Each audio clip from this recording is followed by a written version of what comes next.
वहीं का लोकल गिरनार के आसपास के रहने वाला व्यक्ति, सामान्य कक्षा का व्यक्ति था। वो एक संत की सेवा करने के लिए रोज उनके पांव दबाना, रोटला बनाना, झाड़ू पोछा करना ये करता था, और आने जाने में कुछ समय ज्यादा लग जाता था। तो बाबा जी ने उनसे पूछा, क्या बात है, तुम्हारे आने जाने में आजकल समय का कुछ ठीक नहीं रहता? तो उन्होंने कहा कि परिवार का कर्जा है बापू, और कर्जे की वजह से थोड़ी मजदूरी एक्स्ट्रा करनी पड़ती है, आने में देर हो जाती है।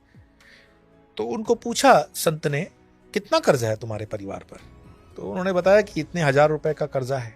फिर ठीक है, वो अपने कुटिया के अंदर वाले बाग में गए और एक कपड़े में लिपटा हुआ कुछ साधन उनको दिया, बोले जा ये बेच करके तो हमेशा के लिए इससे मुक्त हो जाओ और सेवा के लिए फिर इधर आ जाओ। उस व्यक्ति की बड़ी इच्छा थी कि मैं सब कुछ बेच बाच करके बाबा जी की जीवन में पूरे जीर्ण समर्पित करके पूरा जीवन इनकी सेवा करूं, तो वो नहीं हो पा रही थी। तो बाबा जी ने उनको दिया था।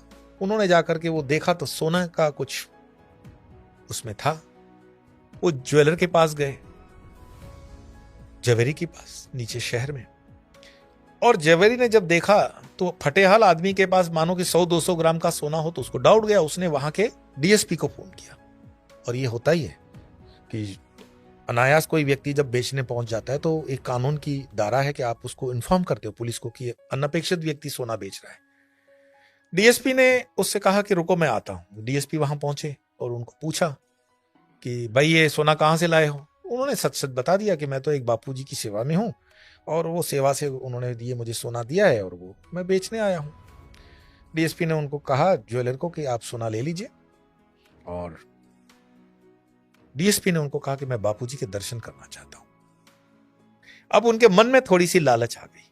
ये बिल्कुल मैं आपको असली किस्सा बता रहा हूं। वो भी बापूजी के आश्रम में पहुंचे और खूब सेवा की। 2-3 दिन तक बापूजी ये खाओ न वो खाओ, न चरण दबाए, न झाड़ू पोछा किया। लेकिन बाप जी समझ गए कि इसके मन में क्या है। एक दिन आखिर उनसे रहा नहीं गया और उन्होंने अपनी अफसरी भाषा के अंदर कहा कि बापूजी हमें भी वो सोना बनाने की विधि बता दो। बताने वाले ने बताया, डॉक्टर साहब बता रहे थे कि बापूजी ने उठाया बड़ा लठ और दिया पीछे से 2, 3, 4 और बोले फिर कभी यहां पे शक्ल मत लगाना।